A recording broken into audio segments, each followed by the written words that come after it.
It's an important organization.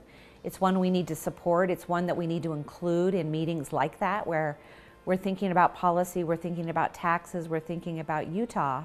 We need people in that room who are objective and have data and are willing to share very candidly with our leaders what they know. You know that they have skin in the information game, but they don't have skin in trying to push policy one direction or another. And the fact that they are strictly nonpartisan, I think, is exceptionally rare in our day and age and makes them even more valuable. The Utah Foundation had always been useful in terms of raising issues that maybe were not raised other places. And then probably more importantly, in terms of providing in-depth background on issues that, because of its reputation and because of the trust that it had developed, it tended then to be referenced frequently in the discussions and debates.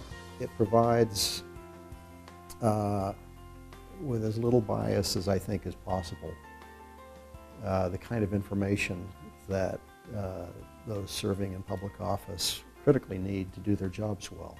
One of the sort of tips I got when I very first ran for office, some folks who were sort of helping me get the lay of the land of, you know, where people were on issues, and some background really that was going to be helpful for me in running for office was, they said, you've got to check out this group, Utah Foundation. They have great information and it will really help you sound smart.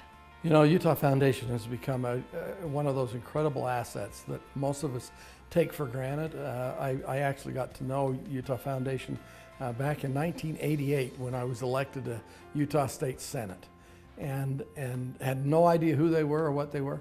And then I started reading a lot of the reports that they had done over a period of time, and just have gained such rich respect, both because of the quality of what they did, but also the messages that it carried.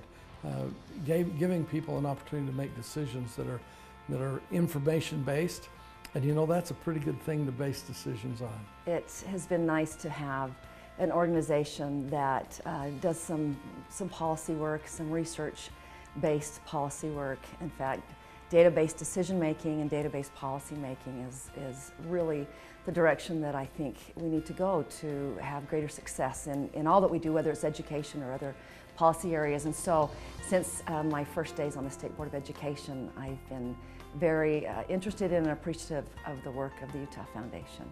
Whether it's policymakers or voters or community organizations that are seeking to improve the quality of life in Utah, that information and research that you can rely on as absolutely solid helps everybody be on the same page. Then we end up having the right conversation about what we should do, not the wrong conversation about which facts we want to work from.